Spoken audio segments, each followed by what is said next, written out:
School bus attendant, we call our attendants, we call them monitors. If you ever came from New York City, they call them matrons down there. Technically, a school bus attendant, although again, as I say, we use monitors, any person employed for the purpose of assisting children to embark and disembark from a school bus safely, assisting the bus driver with maintaining proper student behavior, and serving students with disability conditions. So basically, that's what you're on the bus for. As when I hire monitors, I say I want our driver to be able to concentrate on driving, and I want the monitor to concentrate on the behavior of the kids. We do not have too many kids that are issues. Do we have some? Yeah, we do, but we don't have a lot. And usually the trainings that we do covers everything you need to know. Will there always be an extenuating circumstance where something is that maybe we haven't taught in the training, or it's more in-depth than what I teach for the training? That is possible. Used to be for years we had like one student who was a challenging student. Now we probably have about 10 that are challenging students. But for the most part, we don't have a lot of issues. But I'm hoping through this training, between today and tomorrow, that it'll give you the basics of how to deal with the students that we do transport, discussing what you can and can't do with a student, obviously, physically handling the students and stuff like that. Now that doesn't mean, because I apparently have made the comment in the past, or people have said I've made the comment, you can't touch a student. Well, that's not true. What I mean is you can't hit a student, or you can't physically restrain the student, but helping them on and off the bus, helping them get buckled into their seatbelt, all of that stuff we are able to do. So as we continue with our class, you'll understand a little more about that. Training recommendations, as we say, this is supposed to be pre-service, which means before you actually were on the bus. As I say, if I had to do it every time we hired somebody, I'd be teaching a class like the vitamin, one a day. But I'm hoping now with us recording this and the people who are watching this on video now, we have gotten away from that issue. But there's classroom instruction, on the bus training, also so you learn how to deal with the type of students we transport. If they ride our buses, they are a special ed student. You may not think they are because we pick up at a high school or something like that, but if they're on our bus, they have challenges. I won't call them issues, we'll just call them that they have challenges. And so that's how we work out with that.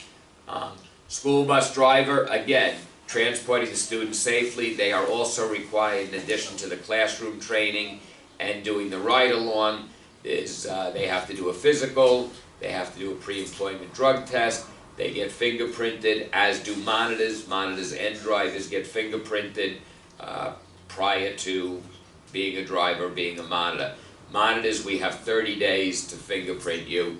So as I've hired you, I know I discussed with the monitors about our easy payment plan, so to speak. Unfortunately, because we have such a large turnover, if we had to pay for fingerprinting every monitor, it's just non-doable. So we've made it that monitors, have to pay their own fingerprints, but knowing that you're all starting a new job, we don't expect you to pay it $100 up front. Most people do not have the $100 sitting around just waiting to pay for their fingerprints. Alrighty, the requirements for this class, make sure you've signed in. So if you haven't done that, if we take a break, I'm not sure we'll be taking a break. In the event of an emergency, out that door, out this door, don't look at the computer, or out the back door, 3 ways to get out. There is a restroom through that glass door. Hopefully the light is on, because the light switch for the bathroom is not in the bathroom. Don't ask me why, it's outside the bathroom. I don't know. There are some things that this will never be a reason for. Silencing your cell phones. How many people have a pager nowadays? Anybody with a pager? Yep. Stay for the entire workshop. Every new employee, it takes a little while for DJ. Oh, this is DJ, by the way. She helps in the office. Takes DJ a while to get you your mailbox. But everyone gets a mailbox. Until you have a mailbox, if you have any paperwork, it just sort of gets left on that table, or we call you in. So like when you complete this class tomorrow, everyone will get a certificate. My suggestion is, get yourself a folder at home and save anything we give you. Because otherwise, if you leave and come back, or 3 months from now when I say, you didn't finish that training class, you whip out that certificate and show me, yeah, I did. So I've been known to misplace on very rare occasion. But, you know, so keep any certificates you do, keep a copy of it. I keep a copy in your folder, but things do happen on occasion. And most importantly, if you have any questions, comments, or anything else, you know, if you're not sure about something, ask. And ask myself, or DJ, or Chris, or Roxanne, who's our trainer. Don't just ask anybody, because you may not get the right answer. You'll get an answer, but it may not be the right answer, and then you're going to say, well, the driver told me X, Y, and Z. All right, so why don't we just start, for those, I mean, almost everybody I think knows me. I hired everybody, so my name is Scott. I'm the transportation manager. Been here at Star and Strand for 19 years. Worked in the school bus business for another 10 to 12 years before that. So I've been doing this since 1990. So, and the business has changed since I first started I started out being a driver. Of course, none of you were, anyone born in 1990 who's born before 1990, a couple of you have.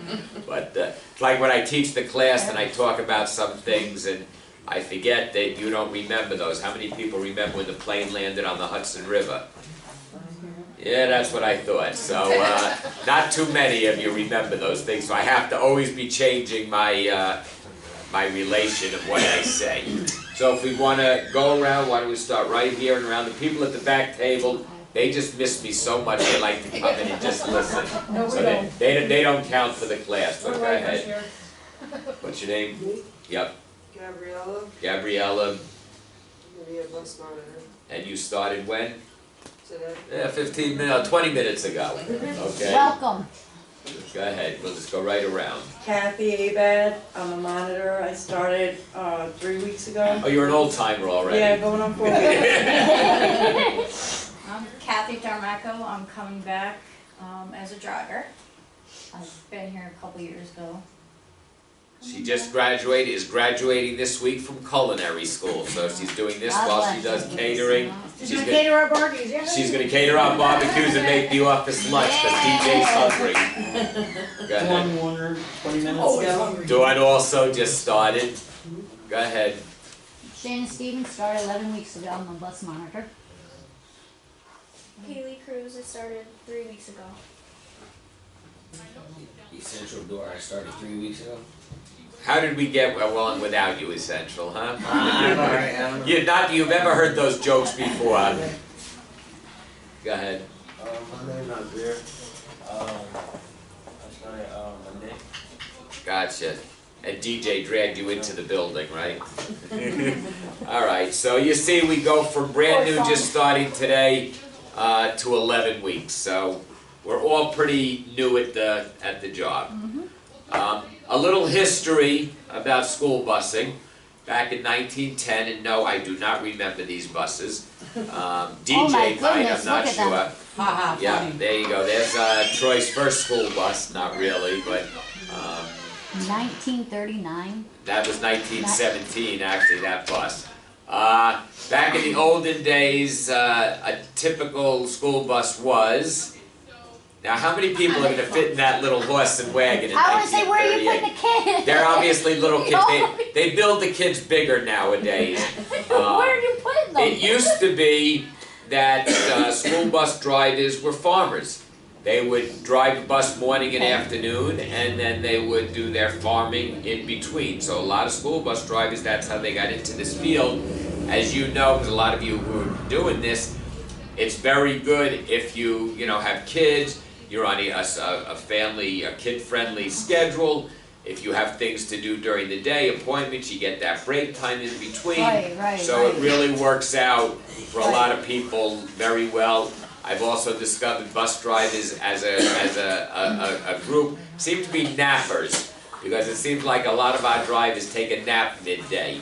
I've tried, but they wake me up at my desk all the time. Take a nap and get back up to the tower. Again, in 1920 came the steel body trucks and buses. Now they begin to look at least a little like a bus. Oh, wow. 1940, we added the loading lights, but you can see Ew. they were not the lovely school bus yellow that they are now. Ew. And this now begins to see what we recognize as a school bus.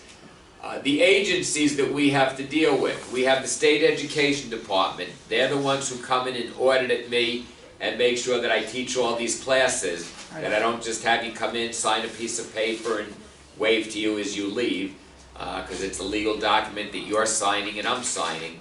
So that's the State Education Department, so that's all the training classes and the physical performance. Department of Motor Vehicle, they're the ones who make sure that Kathy has a license and that she knows how to drive and has done everything she needs to do, her physical and background check and everything, and has a clean license, doesn't have, 10 points on it and things like that. Department of Transportation, they're the ones who, every 6 months, inspect every bus that we have. So you're always hearing on a Wednesday. Wednesday is DOT Day. Growing up, it was Prince Spaghetti Day, but now it's DOT Day.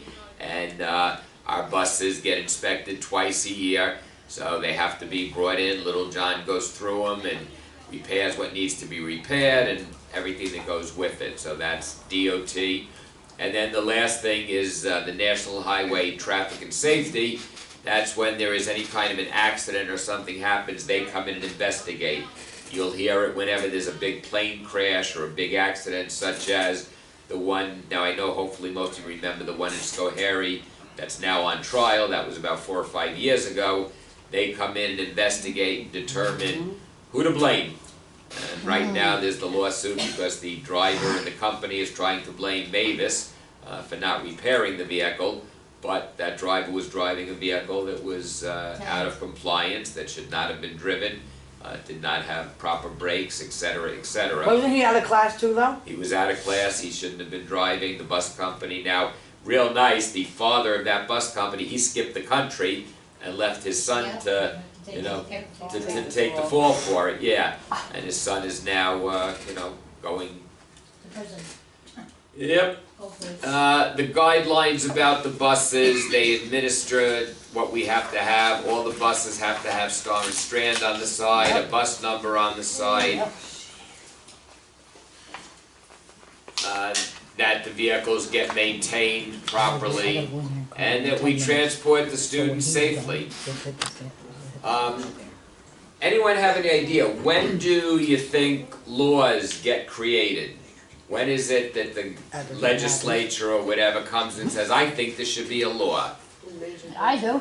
When what? Major things happen. Yep, obviously by showing this picture. When there is a major accident or a major issue, that's when, unfortunately, too little, too late sometimes. In 1972, in New York, in Congers, New York, you can see this school bus accident. You can see the train hit the school bus, you can see the bus, what's left of it, and you can see the train. It was like, as they say, the perfect storm. It was a substitute driver, of course. The driver, a farmer, in a rush, did the run backwards. In other words, he was starting where the run should have ended and did it that way. I don't mean he was driving the bus backwards. Did the run backwards. So what happened was, because of the time frame and all, and because the bus was never at the tracks at that time, that's when the train was coming. Before the days, there were no arms, no railroad crossings. And the kids even tried to warn the driver, the stubborn farmer that he was, tried to warn the driver the train was coming.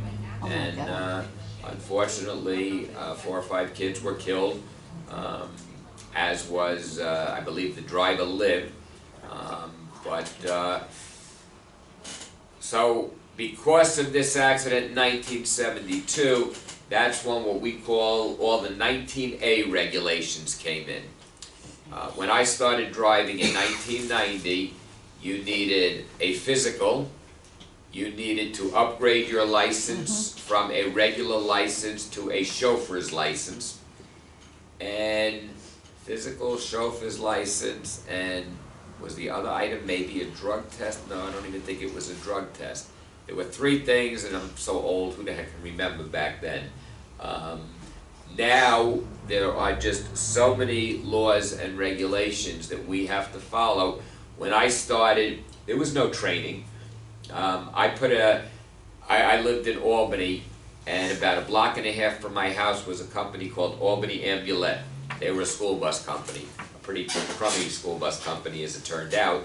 Of course, I raised up their level, of course. Okay, but anyway, I had put in an application, forgot all about it. Right before the Easter vacation, I get a call if I'm still interested in driving. Sure, I was doing whatever I was doing, obviously, nothing very important. So I started after the Easter vacation. My training consisted of zero training. I'd never been behind the wheel of a school bus. They must have taken me out once. I mean, I can't believe they would have just sent me out without it at all, but I, to this day, do not remember them taking me out. But, you know, there was really no training at all. No training about using the reds and yellows and loading and unloading. There was just nothing. And that's how the training was. And this was almost 20 years after this Converse incident, so things were still coming into place. So I started driving, and you know, the first day I go and do my run, and I know Troy about as well now as I did then. Maybe a little better, at least now I know where the main streets are. But anyway, they send me out on a run. I pick up one kid. I had to go, all I remember is going over the Rip Van Winkle Bridge. I don't remember what school it was that I was going to. Pick up one kid, drop him off at like 7:15 in the morning, and then I head up to Troy, and I'm picking up kids in Troy, preschool kids, going to, it was the Unity program at the Y on 21st Street up off Hoosick Street. They said, you know, you just pick up your monitor. Monitor gets picked up at home in Troy. So I go to pick up the monitor and dutifully beep on my horn like I'm told to do, and nobody comes out, so I call over to the dispatch over the radio, and I say, I'm here for my monitor, nobody's coming out. Well, I could sort of hear the chuckle in his voice, neglected to tell me that monitor was still on vacation for another week after the Easter vacation. So those were the days where you could do Rensselaer County preschool students without a monitor. Now, we're not even allowed to move a bus without a monitor. That might even be one of the reasons why, you never know. So anyway, I managed somehow to get to my first kid's house, and that lovely little 4-year-old child got me through the whole run. He knew the whole run, backwards and forwards, got me right through it without a hassle, better than any monitor that I probably ever had. So that kind of worked out real well. But that was my introduction to school bus driving. Again, it just shows no training, nothing. Well, we have certainly come a long, long way with what we now do for training. And I try and teach as much as I can. A lot of drivers have been driving just as long as I have. I have now really not driven in 15 years. When I first started here, I did go out and drive. I was sort of a sub. And I did go out and drive. Warren, who was the transportation manager at the time, was nice enough to send me out in a vehicle like my third or fourth day. This time at least the monitor was there, but I didn't have to worry about anything. I got in the bus, I opened up the door, and out flowed the garbage that was in the driver's step, because obviously that driver didn't know what clean meant. And then when I got up into the seat, and I was lucky, I wouldn't have to worry about letting go of the steering wheel because my hand stuck to him. That's how nasty this bus was.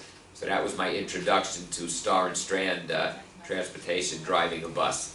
So, but anyway, so it goes. Another accident, this was in 1995. You can see where the bus was actually knocked off the frame. What happened on this one, the bus was stopped at this crosswalk at a red light, and they did not realize that the back of the bus stuck out over the tracks. Now, just the day before, somebody from DOT had gone up there because it was reported about this track. Here we go again, day late, dollar short. So again, another tragedy, and that's, again, where all these laws come into effect. Tennessee, in 2000, another one knocked off the frame. So this is why we start talking about railroad crossings and the importance of crossing the train tracks. Now, do you think, does a monitor have any way that the monitor might help a driver with railroad crossings at all? What might a monitor do? Look out both Look out sides, both sides, Second set of eyes. What else? watch the back and watch up. the back and up, Well, hopefully we're not backing up at the So tracks, watch the but back of the The- bus. the- bus listening for the train, Okay. listening for Yes. noise, getting the kids to be quiet Quiet. on the bus. yes. Alright, all the, important things. Yes, it is the driver's responsibility, but as you'll begin to hear more and more, you are a team. You work together, and by you working together means everybody gets safer transportation. So with the railroad crossing procedures, they always expect a train.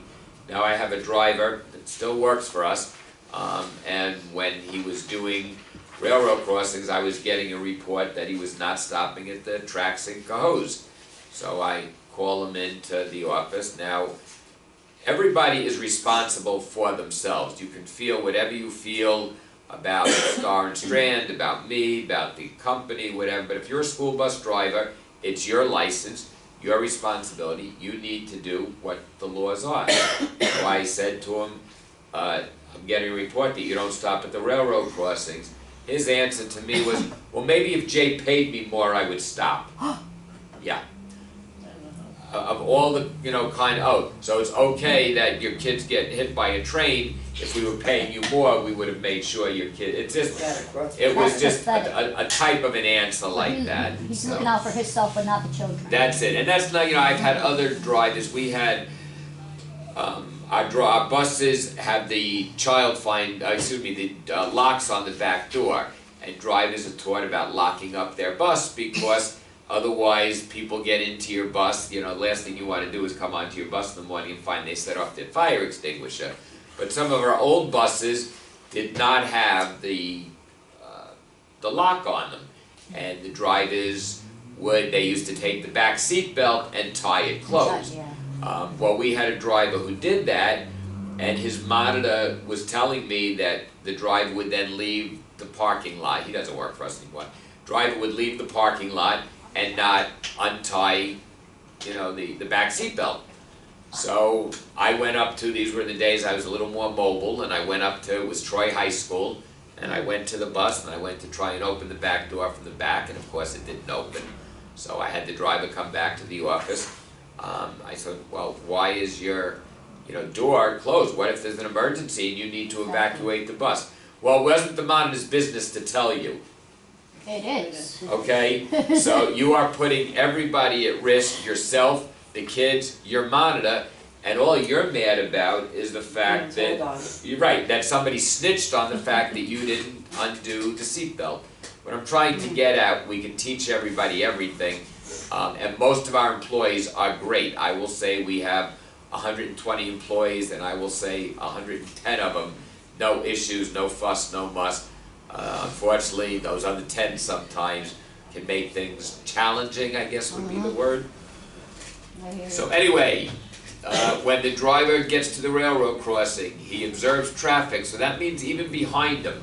You can't just get to the railroad crossing and slam your brakes on because the vehicle behind you might have a tendency to hit you.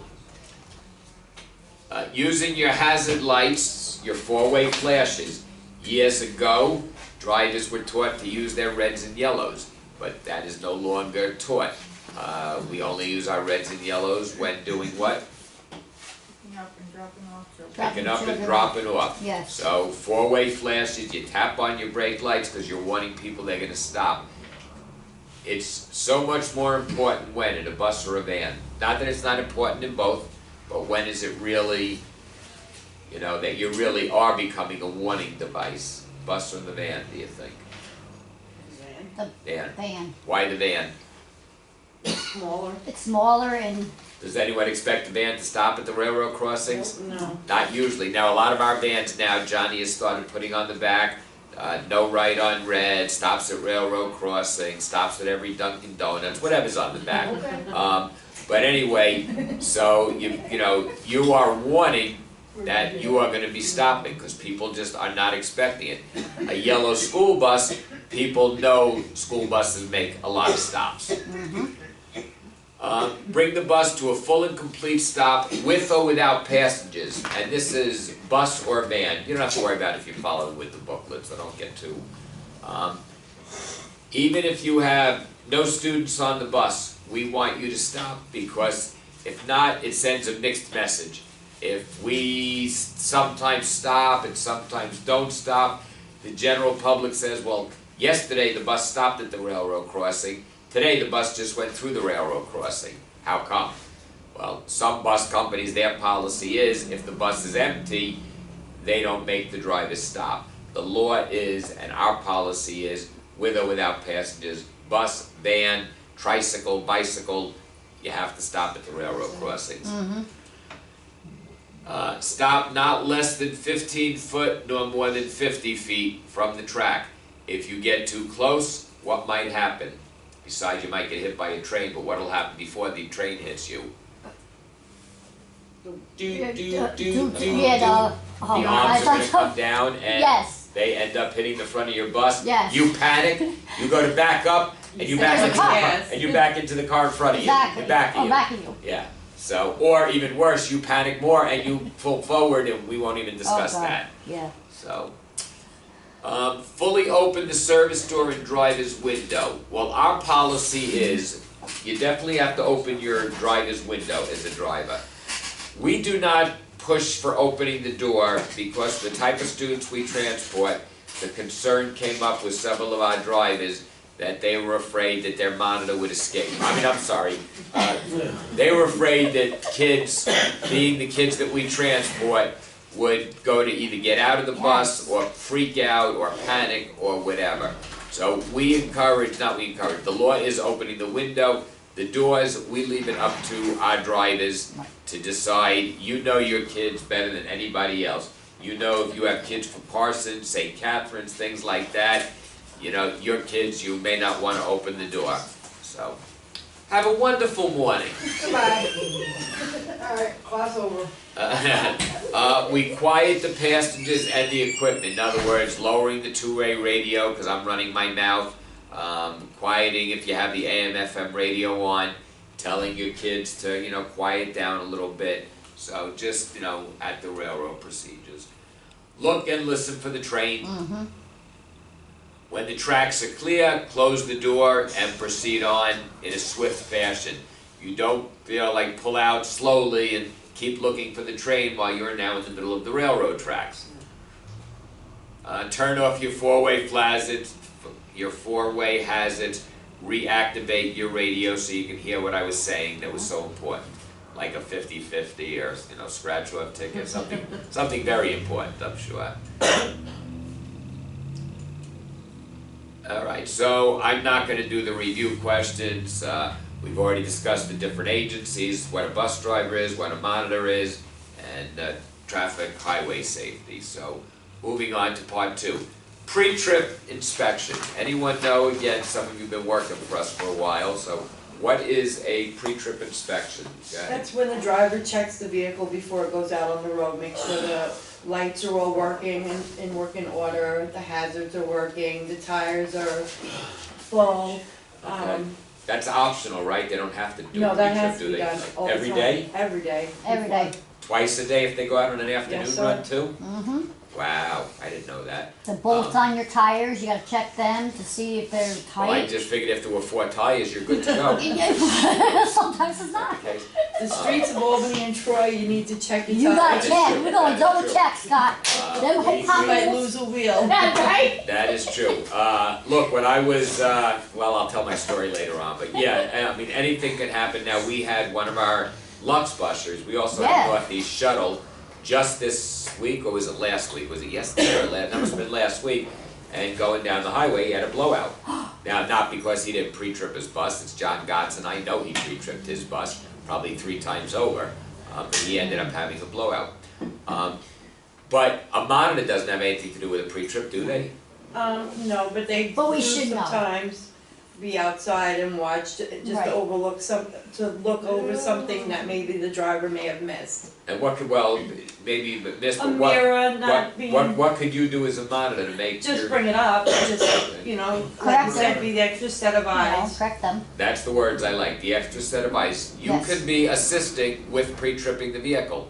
Maybe driver does the outside stuff and you meet him here in the morning or her in the morning and you do the inside. You check the seat belts, you check the Right. seats, you check that they're buckled in. Make sure there's no kids from yesterday on. I would hope there's no kids. That's from why I tell her yesterday. every minute, no kids, no heads, no legs, nothing. Yep, but you make sure that everything is checked, and one of the things you can do as the driver, as a monitor, the driver, Kathy, how many times does the driver have to get like in and out of that bus if they're doing a pre-trip? How many times? Alright, sorry, talk Kathy, Kathy 1 and Kathy 2, or Kathy pink and Kathy purple. Let's go with Kathy driver. How many times do you think you have to like get in and out of a bus if you're a driver? Yeah. I would I'll call her Pat, I'll call say her Pat. Just a 4 or rough, 5 times. okay? Yeah, How many times would you have to get in and out if your monitor helped you? Maybe once or twice. Yeah. once or twice. Yeah, you know, if the monitor's there to help, because otherwise the driver would have to check the front lights and left turn Right. signals, and then check The bus. the right side of the bus and the right turn signals, and then check the brake lights, and you know, the driver ends up getting in and out 4 or 5 times. But if you help, you can stand behind that bus and you can make Back and sure, direct them correctly. good morning. You can help the driver out so the driver does not have to get in and out of the bus 8 or 9 times, especially in the winter. It's awful cold for those bus drivers to have to get in and out. So this way you can stand out there and freeze and they can, yeah, the Oh, heat's sure. working. Oh, I'm sorry. Yeah. But, you know, anyway, just whatever you can do to help. But again, you are that second set of eyes. Sometimes the driver misses something.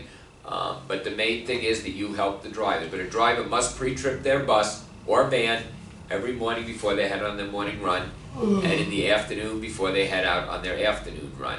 Now, I'd be a fool if I think that every driver did a thorough and complete pre-trip in the afternoon. You know, they probably do a little more lackadaisical, maybe. That's not a good word, that's a very poor word to use, but maybe not as thorough. But they do check the main stuff to make sure it's good. But in the morning, and again, if a driver's not doing a pre-trip, I'll know about it, because we have plenty of people who are willing to tell me who's not doing a pre-trip. Starts out, you got DJ out there, you have Roxanne who's out there, the trainer, you have other drivers who just think, well, if I'm pre-tripping my bus, how come they're getting away without pre-tripping their bus? So we make sure that we pre-trip, and again, it's for safety. If something happens, and it might be, let's say you get rear-ended, and it can be determined that your lights weren't working, but yet you signed that legal document that I have, you know, pre-tripped my bus. So it's really just so important that we pre-trip the bus every day. I always say I do not want to be the pre-trip police. I don't want to be kindergarten cop, Right. where I have to sit and watch everybody and do it. I mean, you know, do we? Or if I get a report, I'll send one of my, you know, little elves out there to watch and see what's going on and find out. But again, I don't want to be that way. I want to trust people that they're doing the job. A pre-trip takes in a bus, how long do you think? 2 10 seconds. minutes. 10 minutes, and Yeah. even 10 minutes is probably a lot. Yeah. How long in a van? 2 minutes, 3 minutes? Yeah. I mean, they don't have all the reds and yellows to work with and whatnot. So it really does not take all that long to do. Just pre-trip your bus. This way there's no question, no fuss, no muss, and it makes it, you know. Right. Alright, so your pre-trip inspection, what are we looking for? So we sort of discussed that a little bit. You're checking everything on your bus. When I used to teach for the Everything. pre-tripping, I would basically say, you walk down the side of your bus and you basically just name everything. You know, you got your marker lights, you got your gas cap, you've got your windows, you've got your turn signal, you have your stop sign, just basically going around the bus, and it's not just naming it, of course, it is actually checking it. Checking your tires. If you have dual wheels, making sure there's nothing in between your tires. Making sure the tires are not flat. So everything that we're looking for, the drivers all have what's called a DVIR, a Driver Vehicle Inspection Report. That's what they go off of. Our DVIRs couldn't be any easier. There's only about 10 items listed. You still have to check everything, but there's only like 10 items that you actually have to check off. How long should it take? We've already talked about. I mean, if it's 10 minutes, then you're doing it a long time. I always say too, with pre-trips, we can always tell the driver who doesn't do a regular pre-trip, because if that driver is hopping in and out of their bus seat 10 times every day, you know they don't do it on an everyday basis, because who's gonna go in and out of their seat 10 times? They check one one turn signal, then they check another turn signal, then they check the front, then they check the back. They're in and out of their bus a dozen times. So you know what? They're not doing a pre-trip every day. You get a system down. My wife talks about her symphony. Starts up top and works her way down, and everybody's got their own way that they do it. The monitor we talked about, you do have a part in it. Like I say, maybe you're inspecting the inside of the bus, the car seats that they're secure, the seat belts that they're secure, the cushions on the seat that they're secure. Any of those things can come loose. Kids wobble back and forth in their car seats. All of a sudden you're walking up the aisle and you can literally shake that seat loose. It needs to be re-secured. It needs to be tightened in. Participants will be able to talk about the responsibilities for pre-tripping, 3 things an attendant might do, 3 parts of the post-trip. We will talk about the post-trip and what's meant by a child check.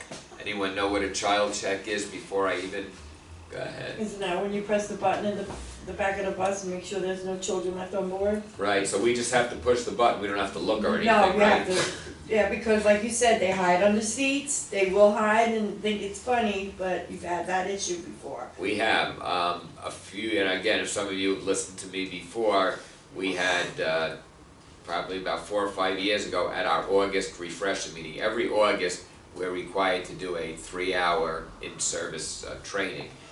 And at one of the meetings, we took like 15 employees, one at a time, to go out to one of our buses and check the bus. And we left stuff on the seat belts unbuckled, left a teddy bear on the bus, just a bunch of stuff on it. So 15 people individually went out. There were like 5 monitors and 10 drivers, and they checked the bus, and they were coming in to report. They wrote down what they found on the bus. Well, just about all of them found the seatbelt not buckled, and whatever else was there, the teddy bear that was still on the bus or whatever.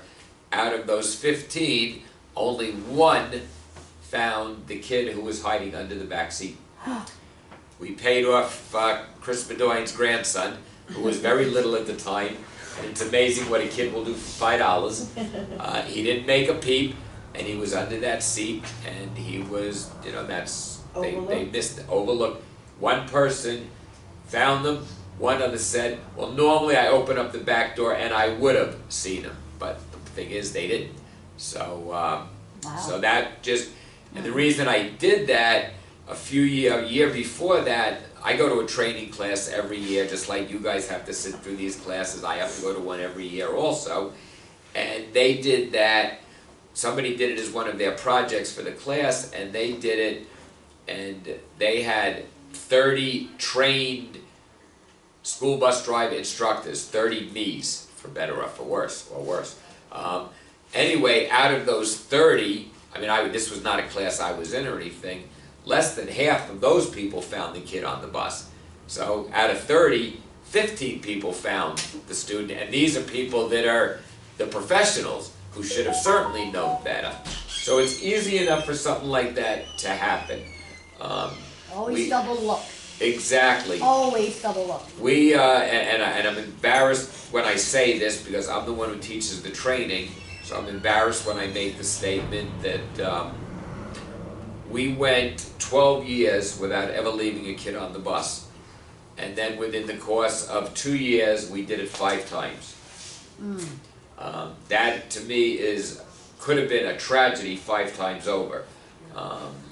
One of them was found wandering out here in the parking lot and was brought in to the office, and I had to make that phone call to the parent. Nothing worse than that, calling a parent, yeah, we got your kid here in the parking lot, they were wandering around. Oh my God. Another one, yeah, it was maybe unforeseen circumstances or things just happened. We had a driver, and the driver was doing the first part of their run, but then they had a doctor's appointment. So this was when we had Troy schools. So the driver dropped off the students and was waiting for the relief driver to bring a van up. So the relief driver was going to do the second part of the run. She was going to go to her doctor's appointment. Well, we have cameras on a lot of our buses, and back in the day when we did Troy, every Troy bus had a camera. So I got to watch this, as they used to say, in living color. Well, the monitor's on the bus bitching and complaining because the relief driver wasn't there yet, and the monitor's there bitching and complaining, blah, blah, blah. Well, anyway, the relief driver finally gets there, and they go on their merry way, and they're going to do a second school. The first school was Troy Elementary. They dropped off their 10 or 12 kids, and then they were doing one preschool kid going to one of the preschools, I don't remember which one, and driver dropped off. Nobody ever checked the bus. Driver dropped off, the substitute driver dropped off. He knew he picked up one kid. He dropped off one kid. Got back to the terminal here, and that's where the kid was found, here. Left alone because one of our other drivers saw the kid peeking through the window. So, as I said to the driver, I said, first of all, the driver kept saying, well, I only picked up one and I only dropped off one, so I knew, well, but the kid was left from the first run. The monitor never checked the bus. The driver from the first run never made sure the monitor checked the bus. So, as I said to the second driver, I said, you could have been the hero of the story. Because had you done your walkthrough like you're legally required to do, you would have found that kid from the first run. So, again, we lucked out on all these instances because nothing tragic did happen. The news never got involved. Nobody asked to see our cameras. I certainly didn't offer anybody the cameras, but nobody, from our school district, they could have said, oh, we'd like to see the video, and that would have been something, a joy to behold. The one with that last incident, I had to watch the video, and when I watched it the second time, I called the driver in to watch the video with me. The driver could not understand why I was so upset. Could not, under any circumstances, understand why I thought that this was a problem that she left a kid on the bus. I said, you've got to be kidding me. I mean, you leave a kid and you don't even care? Well, the kid, was all right in the end, so what's the big deal? Okay, well, anyway, I fired her, nice guy that I am. She went to unemployment, because she was fighting me for unemployment. Well, we fought it and we won because, I was like, how can she collect unemployment? Well, you know what? People could collect, people could quit their job, whatever, and a lot of times they're entitled. I have no quibble about somebody collecting unemployment, even if, for whatever reason. But this was a case where this should have been seen that this child was left on the bus. And I'm thinking if I were the judge or whoever was adjudicating that issue, if it was my kid on the bus, and that's what I say, if you have your kids on the bus, you're trusting the school bus driver and monitor to do their job. So if nothing else you get out of every training that I give, if you get nothing out of it, other than the fact I will walk to the back of my bus every day and check it, I guess, not that I can live with that, but at least that is the most important thing. So in the morning, before you leave school property, while you're still at the door, your driver's still at the door, Kathy the driver is going to say to the other Kathy, who's our monitor that day, Kathy, can you get up and, I didn't see you check the back of the bus, can you get up and check the back of the bus, please? And Kathy's going to say, oh, I thought I did already, but I'll check it again. That's how it works. The driver still has the responsibility to make sure the monitor does their job. The monitor shouldn't have to be told, but if you look in the rearview mirror or the overhead mirror and you don't see your monitor getting up and doing it, then you damn well better tell them to do it. Right. Unfortunately, one of those instances, and I have to take the blame because we had a monitor on the bus who hadn't been trained. So whose fault is that? That's my fault, because I let them go out without the training, as I've done to all of you guys out there without the training. But I hope with the ride along and everything, you've Right. learned what you're supposed to do. I don't think any of you look good in jumpsuit orange. Do any of you look good in that color? I do. Because you do. But we will not come and visit. That's not nice. But when the instance that we had, when I say we went 12 years without, we're going back almost 20 years ago now, when that kid was left on the bus, they arrested the driver and monitor both. And they felt it was more the monitor's responsibility than the driver's responsibility, because the monitor's the one who's on the bus to Right. check for the sleeping children. We in the industry know in the end it is the driver's responsibility, but they blamed the monitor. That monitor got arrested and had to get a lawyer and everything else. The driver, although we suspended the driver for a couple of months or whatever, nowadays there is no suspension, it's automatic termination. There's no extenuating circumstances, there's no ifs, ands, or buts. It's basically, you're done. Because I said to Jay, I said, if I'm going to teach this, and people are going to take it seriously, they have to know it's Your one and job's done. on. Yeah. Yep, you don't get Yeah, a you second don't get a chance. second chance. Just because the news didn't catch us or the kid didn't die Yeah. is not a good enough reason. I mean, you think about, now it's going to be, 80 degrees today, but in another couple of weeks it'll be 90 degrees. How hot do you think those buses get sitting from 9 o'clock in the morning till you get back on it at 1:30 in the afternoon? You think that kid's going to have heat stroke? You did nursing. I mean, so anyway, the pre-trip inspection at the beginning of each workday or shift, driver satisfied that the motor vehicle is in safe operating condition before carrying passengers. Review the last DVIR, complete the DVIR, and report any defects that are found. If you find a defect on your bus, you'll usually call that into the radio to Chris and let Chris make the decision whether we send you out in it. If it's a headlight that's out and we can turn around and say just use your brights, we might say that. But if you tell us there's something wrong with my brakes, they don't feel right, well, take it out, let's see if you hit the vehicle in front of you. Oops, I guess you were right, there was something wrong with the brakes. But again, you have to be confident as the monitor and driver that the bus is safe. You get out there and one of the seat belts is broken, and you have a full bus with 15 kids in it, and that kid can't wear a seat belt, even though it might not be the law that they have to wear it, but they have to be available for the kids to wear. You have to make sure the bus is safe to be driven. The monitor, the attendant's responsible to make sure that the lift is functioning. We do a separate wheelchair training, so I don't really spend a lot of time on the wheelchair. But number 3 here, car seats, boosters, safety vests, that the monitor knows that they are tight, secure. We train you, we do a classroom on how to do car seats and boosters. A lot of you have your own nieces, nephews, kids, grandkids, whatever. Knowing where the emergency equipment is, which I never quite understand because we're told not to use it anyway. So the first aid box on the top of the bus looks very nice up there, but we're not supposed to use a Band-Aid if a kid gets a cut. I never quite understand. And that there's a body fluid cleanup kit on the bus. I always suggest to drivers and monitors that you have a Ziploc bag with some paper towels and maybe some Windex, and we'll reimburse you for it or give you a couple of bucks to go to the dollar store to get it. So if something does happen on the bus and you have to clean up a kid That's who's what we had do, an accident, have something on the bus to clean it, because there's nothing worse than your kid makes a mess and then you can't clean it until you get back to Yeah. wherever. The DVIR, I'm not gonna spend, Kathy's worked for us before, she's the only driver in here, so I'm not gonna go over the DVIR, cause I know you know what to do. The pre-trip for the spare bus, why do you think doing a pre-trip for a spare bus is oh so important? Not that it's not important for your regular bus, but if you have a spare bus, why is it a pre-trip so important on the spare bus? You don't even know if the person who drove it before you even did one. You got it. Right, yeah.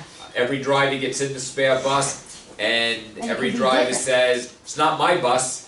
Not every driver, let me take that back. A lot of drivers will cop the attitude, it's not my bus, and therefore, nobody checks it. And all of a sudden, John Spall, our sub-driver, gets in the spare bus, and he comes in with a laundry list full of items, of 5 things that are wrong with the bus. So it's just important for the spare bus, because you're taking it out. What driver and monitor are responsible in the end? The one that's actually driving. Right. You and you and you and you and All you of us. and you and you. All of you who are that last one in the bus. Doesn't matter that the 3 previous monitors didn't Right. check the seat belts, It's on you. All or of that us. the It's on all previous of us. driver didn't report that 5 lights were out. You're the last one on board. You're the lucky loser, or the lucky winner. Yep. So, just so important. And a spare bus, they're always dirty. I mean, I've been in this business 30 years plus. I've never figured out a way to get people to clean spare buses. They'll get into it. I said, even if you tell me it's dirty, I'll get it clean. But if you don't tell me, I don't know it, I can't get it Right. clean. So again, first thing I'll say, you wanna get paid an extra hour or 2, you wanna clean the bus, I'll pay you to do it. If not, I'll get someone else to do it. Shit, I'll 'Cause clean the buses. there you go. Nobody wants to clean the spare buses. I do, I clean my bus every day. The minute I drop my kids off in the morning, I wipe my seats down. The minute I pick them up, and after drop that off, wipe them again. Yeah, well, that's, Exactly. we Windows. we started all that with COVID Ugh. a couple of years ago. I mean, all the buses had to be cleaned up, wiped and sprayed, and we never stopped drivers from doing, we don't keep the Nope, I checkoff do it list every that day. we used to, but a lot of our drivers still do it. Who wants to get sick? Who wants to get COVID? Now, a week off, I had to get a pacemaker put in, and I went on a cruise, and I came back from the cruise, and came back on Saturday or Sunday, whatever it was, and on Monday I had to go for that dreaded COVID test. And after getting by for almost 3 years without COVID, what do you think happened? I got COVID. So they Oh, wouldn't do no. the surgery. And then, of course, a week later they did away with COVID testing. So I had to wait this was supposed to be March 2nd. I finally had my pacemaker put in a week ago, May 2nd, week and a half ago. So I mean, keeping your bus clean. You want to stay healthy. Do you want to anyone want to get COVID? Look, our driver's room is named after Claudia, who would get the, shots for it, and she got into the hospital and she died from COVID. And we all, she worked here and she was just so adamant she wasn't gonna do it, wasn't gonna be tested. I mean, she was tested every week, but she wasn't gonna take the shots, and I got my shot. unfortunately, she passed away, and I hate the bitch for it. I hear you. Yeah. Anyway, pre-tripping your spare bus, switches and controls might be in different places, gauges in different places. Your foot control may react a little differently. How the bus or van handles. The mirror adjustment, it's like I always talk about, if a driver doesn't adjust the mirrors, and I once took a driver out for behind the wheel, and she sits in the seat, and I say, okay, are your mirrors all adjusted the way you like them? And she leans out the window, and, yep, they're good, as your head is sticking out the window. But we love Kim anyway. No, I'm sorry, guys. Any obstructions, because there might be different, different things. Where the emergency exits are, buses have different emergency exits, different places. Where the emergency equipment is located, the triangles and all. Where the special, like the tie downs and all are. Again, this is just showing, some of the pictures, and you can obviously, these are very, well, I shouldn't say obviously, because most of you guys are not driving, but these are very old buses. As you can see, the one at the bottom, it says it's from 2005, which means the bus was probably 10 years old back then. But, you know, gauges, everything might be in a different spot. Again, on the side, these are big buses, not even the little buses, so mirror adjusted, what should the driver see? This is another thing that monitors can help the driver, so the driver can stay in the seat while the monitor adjusts the mirror for them. So you can see you've got the mirror up on top, shows what's behind the bus. The lower mirror is going to show between the buses, or you know, at least down towards the ground. You got the front mirror, which shows in the front of the bus. We have to be so careful, especially, we're lucky because we have very few kids who cross. Why don't we cross, kids? What is It's our dangerous. policy? It's, Like you shot. I just said that to my bus driver the other day too, my God. So what was it? Did you get hit by a bus? Get, well, hit by a A bus, child hit by, can get hit by a car, by or you another can get hit vehicle. by all of our contracts call for us to do door to door. door, yeah. So, are you wandering around, little girl? I need a monitor, we just have a monitor for Oh, okay. Sure you'll find one. So, probably, and she didn't even sit through my training, whoever quit. But anyway, with the mirrors, with crossing, if you have students who cross, that gives more of a chance of them getting hit by another vehicle. Or Bob. Bob tends to hit people. Any idea who Bob is? No. Nobody knows Bob? Bob the Builder? No, Bob the Builder. No, not Bob the Builder. How about Bob? You remember Kathy in your day? I don't mean to put you on the spot. Oh, that, Bob. Buy, own, bus. yes! Kids get killed by their own Oh, buses. bus, yes. So, Oh my luckily, God, Scott. I know, more kids used to get killed by their own buses than the Yes. passing motorists. For better or for worse, nowadays it's the other way around. It's the passing motorists that end up killing the kids, which is not good in either case, but at least we're not killing our own. One of our drivers who worked here, his name was JC, worked for us for a long time, but he used to drive big bus before he came to us. He used to work for National back in the day. And he was no monitor back in those days, and he was unloading a bus, and somehow he got a little distracted, and kids were getting off the bus, and then the big buses, you know, they scatter. Everybody goes in their different, not like what we do where it's door to door, and you're pretty sure you got one kid getting off. It's pretty easy to keep track of one kid. Anyway, kids got off the bus, and he lost track of one kid. Well, smart guy that he was, he secured his bus. He got out of his bus, and sure enough, in front of the front tire was the girl picking up all the papers that she had dropped out of her bag.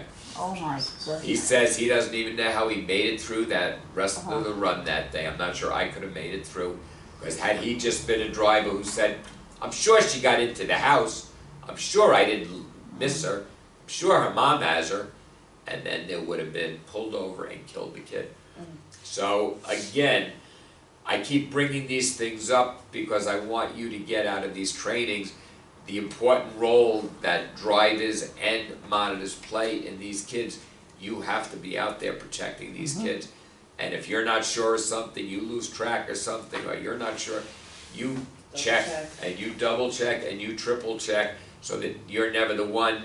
I always say, with trainings and whatnot, I never want to be working for the company who had the kid who died on the bus because the kid got run over, or because the kid was left on the bus. I've been in this business 30 years, been here 20 years. I don't want that to be my legacy. You don't want to work for a company. Oh, you work for that company where the kid died a few years ago? No, you don't want that. So, and we are only as good as our worst employee. So if you are our worst employee here, we're only as good as you. But I know none of you are our worst employees. But we do. We have drivers and monitors. I mean, because I know a lot of you are sitting, listening to me today for a couple of hours, and you're going to sit and listen to me tomorrow. And what is the thing we're all going to say? It could never happen to me. Never say never. It's going to be Never somebody seen a else. gray cat. That's exactly it. It's always going to be somebody else. But you know what? That somebody else was saying the same thing. It's not going to be me. And we've seen it. Bernie's bus a couple of years ago had a monitor and driver who actually had used to work for us. and that monitor got arrested because she decided to slap the kid around a little bit or whatever. And it's What? like, What? I know I didn't teach her that, and I know Bernie's Oh. bus didn't teach her Hell that, no. but that's, you know, that's what she did. So now here I am talking about this Why would you 10 slap a kid? kid pissed her off apparently, but here we are now, I'm talking about this 10 years later, Oh, and to Lord. me, they're always the bus company but I'm also saying to myself, but thank God she wasn't working for us. And as a matter of fact, the way things worked out, the parent of that kid would not allow Bernie's bus to transport that kid anymore. The kid went to, I think it was Northeast Parent Child. They contracted for us to be the one to transport that kid. But as I always said to Jay, I said, there, but for the grace of God, it could have been us, because that monitor did work for us. Could have been us that monitor had slapped the kid around. Alrighty, so we're back with the mirrors and what we're checking. The post-trip inspection, I know I've already talked about it, so I don't have to spend a lot of time. Yes, we care about what day the bus was inspected and the vehicle Right. number didn't fall off the bus, or what the mileage was. Yes, we care oh so much about that. Gas and everything. Yes, we care about all the defects and deficiencies, but what I care about is this. Driver and attendant and driver equally responsible. Children left in garages, parking lots. Continues to happen all over the country. Do a Google search, you know, and you will find just about every week where a kid has been left on a school bus. Yes. You don't mind Shane out here. Kids have been left on a school bus. How does it keep happening? It keeps happening because places do not have, like we do in place now, a zero tolerance. I'm guilty as charged, not me necessarily. We did not always have the zero tolerance. Now we do. There is no reason. Child endangerment, arrested, terminated. If all that happens is you get fired for leaving a kid on the bus, that would be the lucky thing. Oh, I hope so. Again, kids are tired. They fall asleep at the end of the day. All right, so the review questions, we talked about responsibilities for a driver, for a monitor, things that a monitor might inspect, post-trip, child check, you know, we don't need to review. I'm gonna skip the break because I know you'd rather get out of here earlier. Traffic, you can see that lovely yellow school bus back there. So this is, again, more aimed at the driver because unless the monitor has jumped behind the wheel to drive, which if some of you don't have a license, I probably frown on that. We have had one or two drivers who have, one or two monitors who have actually driven a van because one of our drivers got really sick and the monitor did have a license, so that, you know, monitor, it was safer to have the monitor drive. Did anybody see on the news, I want to say it was 2 or 3 weeks ago, because it was on the news, about the kid where the school bus driver had a medical emergency, medical issue. Yes, And the and he kid took it, yeah. Yes, he took it on his own, yes. And you know what, all I keep thinking about is we teach, what do you hear on the radio 3 times a year? Some of you guys who've been here when we did the last bus drill. What do you hear? The little squeaky voice where the kid gets on the radio and says, bus 32, radio check. You know, the kids love doing that, but it's because our drivers and monitors are teaching the kids what to do in an emergency. Our kids are special needs, so it might be a case where, how many in here do not drive at all? Okay, so we got, you know, one who doesn't drive. Usually I have a few more monitors than that. But if you're not a regular driver, do you know how to put a vehicle in park? Do you know how to put the emergency brake on? Do you know? Yes. That's good.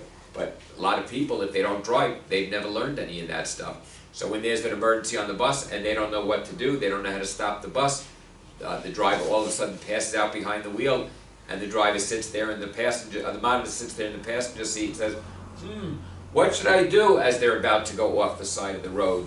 Well, here's this kid, however, what he was, a middle school or a high school, I forget. But I mean, he'd obviously been trained, and there's a driver who probably thanks his lucky stars and said, thank God I did a bus drill with my kids because that kid just saved my life. And again, that's when we do the bus drills 3 times a year. We're required to do them so that if an emergency came up and your driver passed out or had a medical emergency, you would be able to jump in and stop the bus like this kid did. I'm gonna get a video of that, and I'm gonna use that for our trainings when I do it, to be able to see what happened. It was on all the news stations and all that night, because the bus had a camera on it. All right, so anyway, defensive driving. This is more of the driving. Professional school bus driver must avoid a collision in spite of dangerous and illegal actions of other drivers. You know what? People out there sometimes are idiots. And they, especially when they get near a school bus, they don't want to be near a school bus. They can care less about us. That's absolutely true. It is true. Yep. Care less. Yep. Distractions caused by the passengers. I always say what a wonderful job this would be if the damn kids didn't get on the bus every day. Bus would be nice and quiet. Impulsive and unpredictable actions of children. Kids, you know, they think nothing of getting out of their seats, jumping up and down, getting out of harnesses. We had Roxanne on her bus, she drives 5-7, a couple of weeks ago, you know, called on the radio because one of her drivers tried to get out the back door of the bus while they were on 787. Luckily, the monitor was at the back of the bus and was able to stop the student from getting to the back door. We actually had a kid, well, it's going back probably 10 years ago now, where one of our kids from Parsons actually opened up the back door while in heavy traffic on 787 and jumped out the back door of the bus. Wasn't even a loading zone or anything. I joke, but obviously not funny. If you're the bus driver, certainly not funny at all. So you've got young kids, you need to be watching, and that's again where the monitor comes in, watching everything that goes on the bus. Bad driving conditions. I guess they tell me in Troy and upstate New York we have things like snow and stuff like that, so I don't know if I really believe that. Right. I gotta go to bed. Alrighty, so the monitor's role, again, we've already talked about, and I think you're understanding after sitting here for an hour and 15 minutes, you're understanding why when I teach this class, I teach drivers and monitors together, because as a monitor, even though you're not the driver, you play an important part of making sure the kids are safe. And remember also, it's your life and your life and your life. It's not just the kids on the bus. Do you want to have today be your last day at work because your driver gets into an accident? And, you know, because your driver, we've had drivers, you know, who have gotten tired or dozed off behind the wheel. Things like that happen. And I've told monitors, if your driver's doing something, it is not being a snitch to report, look, my driver, and I brought it to one of our monitors' attention, turned out, and I pushed the issue, she had sleep apnea and got on a machine, and she came back to me after she got all square and was so thankful that, because I was prepared to let her go. I said, it's either you get tested for sleep apnea, you get on a machine if you have to get on a machine, or I can't have you drive anymore. Can't do it, won't do it, you make the choice. So went and did it, and she said she was amazed how much better she felt with the machine, and you know, she didn't have to worry about dozing behind the wheel, because that's what happens. You doze off behind the wheel with sleep apnea, and again, it's one thing, you know, you kill yourself, but usually the driver lives and they kill the passengers. Right. Responsible to ensure nothing distracts the driver while loading and unloading. That's not the time for a driver to be checking out their Facebook page or for a monitor to be, you know, TikToking or whatever it is that everybody does out there. When loading and unloading, that is the most dangerous time because you do not have control over the students. They are outside your vehicle. In the bus, I like to think you have control of your students. Outside the bus, not so much. Monitor the behavior of all the students at all times. They don't mean that the monitor should behave at all times, but we want the monitor to monitor the behavior. Do nothing themselves that distracts the driver. We used to have a monitor here. She was a driver. We had some issues with her driving, so we promoted or demoted. I'm going to say promoted to a monitor. But anyway, but driving down the road at one point, you know, sometimes she'd be driving and tap the driver on the, look at the deer over there, while the driver's trying to drive down the road or whatever. So we went back to making her a driver because it just didn't work. No. So anyway, we want to make sure that you're not distracting the driver. That doesn't mean you can't hold a conversation with your driver, but that doesn't mean a total conversation, especially if you're with the 114 driver named Kathy. Yes, you have a question? Hey, how many years do you have to have your driver's license? You have to be at least 23 years old for our insurance company, and you have to have your license for 3 years. Oh, okay. So, no unnecessary conversation. Defensive driving. Search, plan, and respond. Anyone without me getting into it know what that means? Search, plan, and respond. Thinking of yourself as this bus back here. Anyone think about what that could be? Look for another alternative to get to where you're going. That may be. Anyone else think they know? Well, you're driving down, you're that bus driver in that lane back there. So you're driving down the road, you're searching what's ahead of you, and all of a sudden you see the red of brake lights. What is your reaction going to be? To slow down and to. Just slow down. And Well, that's how you're going to respond. What are you going to do before you respond? You might stop, you might not, it depends what traffic's doing. make sure the kids are. Well, they're all safe and all that. Remember, we're talking about driving. So you're searching ahead of you. All of a sudden you see brake lights. Your mind says, oh, I better plan on slowing down. And then you do the responding by slowing down. So searching ahead of you, looking ahead what's going on, plan what you're going to do if cars in front of you stop, and then actually respond by stopping. So that's what they're talking about with the defensive driving. Following distance, basically they give you all these formulas, 10 feet for every this, and basically you've got to leave enough space between you and your vehicle in front of you. That's what matters. The bus takes longer to stop than it does for a car. Leave yourself enough space so that if you have to stop, you have enough space to stop and not hit into the car in front of you. If you're following too close, it's going to take you a second just to even notice that you're going to have to stop. So if you're only 1 second behind the car in front of you, what's going to happen? You're gonna hit it. You're going to hit him. I say that to I love my wife. I say it to my wife sometimes when we're going to Atlantic City. I think she's in a rush to get there. But there are times, I swear to God, there's one car length between her and the car in front of her, and we're going 80 miles, not that we'd ever go 80 miles an hour, not in a school bus. But, you know, she's going with the flow of traffic, Right. as she would say. I love my wife. She's not here, is she? I don't like the couch.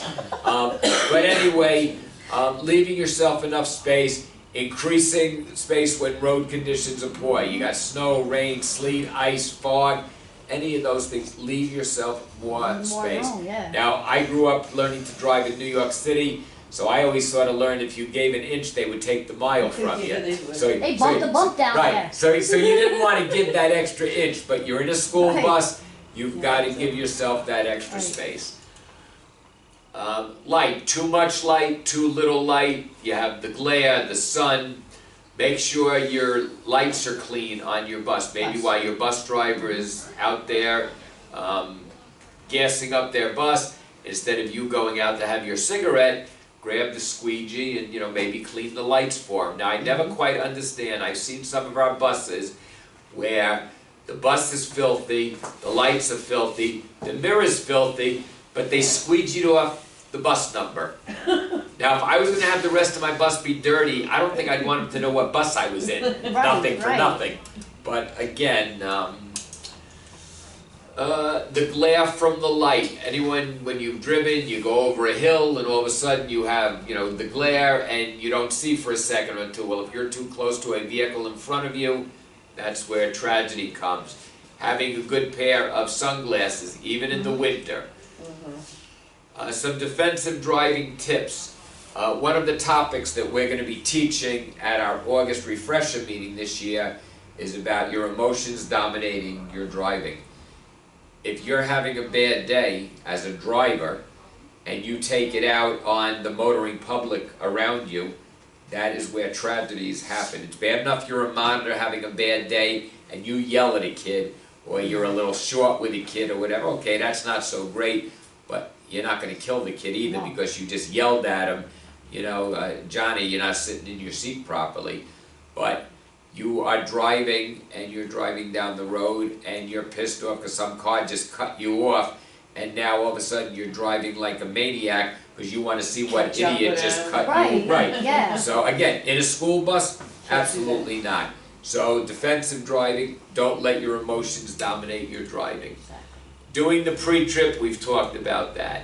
Cleaning your lights and glass, I've talked about that. In case of an emergency, having the triangles. Do you know that every bus has 3 emergency triangles in it?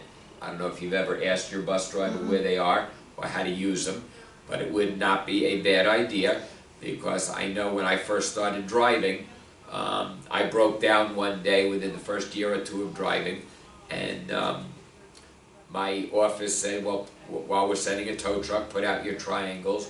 So I was proud of myself. I knew where my triangles were. So I opened up the little box, and there's the 3 triangles in there. And after about 5 minutes of trying to put them together, I finally figured out how to make them work. I broke it in half and threw it in the woods. Probably not my best move. But again, it did no good that they were there, but I had no idea how to use them. Right. So if you don't know how to use them in your bus, ask your driver at some point when you're bored or something, hey, can you just show me where the triangles are and how they work? Now the vans, for whatever reason, are not required to have them. I think the vans really need them more than the buses. Because again, vans are little, smaller, they're not big and yellow. I would think it would be better off having them, but if the law doesn't call for it, we don't have them in there, because what happens is, if they're not part of the equipment that has to be in there, now if there's an issue and you stop and that box of triangles flies up and hits the driver in the head, knocks him out, first I'm down a driver for the afternoon, but I can live with that. But again, we need to, everything's got to be properly taken care of, so. Following distance based on length and speed, I just told you about just keeping plenty of space. Expect other drivers to make mistakes. Is there anyone who drives here who doesn't think they don't make mistakes? Everybody makes mistakes. Everybody does. Everybody. You cut somebody off by mistake. I don't care, you're in the grocery store and you're going up and down the aisle, and all of a sudden you stop in the middle of the aisle because you're looking to see what's on sale at the can sale. And my wife will sometimes get, my wife again, oh no, she's doing her midday run. She gets so pissy, and it's like, I'll say, they're not paying attention. People are just, same thing with cars out there. They're driving, all of a sudden they're looking for an address, or they're slowing down, whatever. They're just not paying attention, and that's what happens. But you do the same thing. You're driving down the road, and some idiot dispatcher named Scott asked you to go pick up some kid that you don't even know where the address is, so you're driving down the road and you're trying to find where 400 Central Avenue is. Oops, I just went past 400 Central Avenue. Shit. So anyway, so people do make mistakes. The review questions, you want to do the review questions? If you don't say no, then I'm going to have to do it. No. Oh, good, thank you. I was worried for a minute. School bus emergencies, this will be the last topic we'll do for today, and then take a break take it done for today. School bus emergencies. Emergencies do happen. Luckily for us, most of our emergencies are like a bus breaks down, and maybe we have to get a tow truck, and maybe you have to move the kids, transfer the kids from one bus to another. We are fortunate, knock on plastic, I guess, that we have been very lucky over the years of not having very major accidents. The biggest accident we had, one of our buses coming down Thompson's Hill. The driver went down the hill in the morning. It was an icy, crappy day, but no fuss, no muss. Down the hill, no problem. 10 minutes later, because the driver had to go around the corner, 10 minutes later, went back down that same hill. Icy this time. Bus slid on the ice and went down the hill, hit the guardrail, and flipped on its side. Oh my God. The driver still works for us, and I still say to this day, I give her all the credit in the world, because I don't think I could have gotten back behind the wheel, certainly not that afternoon. Nuh-uh. She was back behind the wheel. Now we got to watch, as I say, in living color, we got to watch the video, and you could hear the driver saying, oh shit, oh shit, oh shit. She saw it all coming, there was nothing she could do. She was so professional. Just let it go, right? Yeah, well, at that point, Right, that's all you yeah. can do. But the fact, again, I'm so impressed with never the fact panicked. that she never panicked. No. She drove the bus. As soon as the bus came to its stop, people from pedestrians, whatever, she had one kid, one monitor, and herself on the bus. They got in the back door, they got the bus evacuated and everything else. I mean, obviously that driver did not wake up in the morning and say, well, today's the day that I'm gonna have my accident, so I better be You ready. never know. Not like that stupid Right. TV commercial, you know, with that guy who's, you know, saying, you know, today's gonna be the day. All that State Farm. Yeah, whatever. whichever one it is, Today's yeah. the day. So anyway, list different types of emergencies, responsibility in an accident scene, discuss safety drills. So, different types of emergencies, collisions, fires, breakdowns, severe weather, any of these emergencies. Stop, driver and monitor responsibility, you work together as the team. Stop in a safe place, no matter how minor. We just had yesterday a driver in a car opened up their car door, our bus hit it. Driver of the car is the one responsible because he's the one who opened the door, but still, we've hit mirrors, especially during the winter. You clip a mirror, whatever, it has to be just reported. And Right. we're gonna get the police up there, because you never know when a student's gonna say, oh, my mom said I was hurt on the bus. Yeah. You weren't hurt a minute ago until mom saw you know, Right. Martin Harding and Mazzotti on the corner. Notifying the dispatch. We've had an issue, I need police, whatever we need. Evaluate the situation, evacuate if necessary. That doesn't mean just because you have a fender bender, everybody has to jump outside the bus. A lot of times, most of the time, it's gonna be safe in the bus. And keeping the dispatch officer informed what's going on. And never, never, never, never, ever have an accident around 8 o'clock in the morning because it's change of shift. And the police will make you sit there and wait an hour. So, because I used to try and say it's not an emergency. Now, well, is it an emergency? Yeah. Only because I can't have a busload of special needs kids sitting there for an hour Side of the road. waiting on the side of the road for someone to finally come. Having an evacuation plan. Driver and monitor, do we need to evacuate the bus? Yes or no? What's the best way to get out of the bus? Just because the back door says emergency does not mean you have to go out the emergency Nope. door. You can go out The thing on windows. top. Right, or you could just, Yeah. if there's nothing wrong, get out the front door. Walk out the steps of the front door. Yeah. Using emergency exits if needed. Sit and slide out the back door if needed. Accounting for all the students. You gotta know where they all are. Always count your students. Count your students, know that they're all off the bus. This is where I used to tell my story about the plane that landed on the Hudson.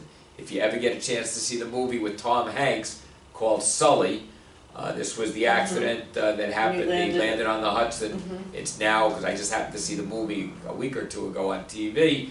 I think it's almost 15 years ago now, but it shows he made sure everybody got off the plane, and he walked to the back of the plane. I almost said bus, but he walked to the back of the plane to make sure everybody got off, and all he kept saying is 155, 155, because there were 155 souls on board.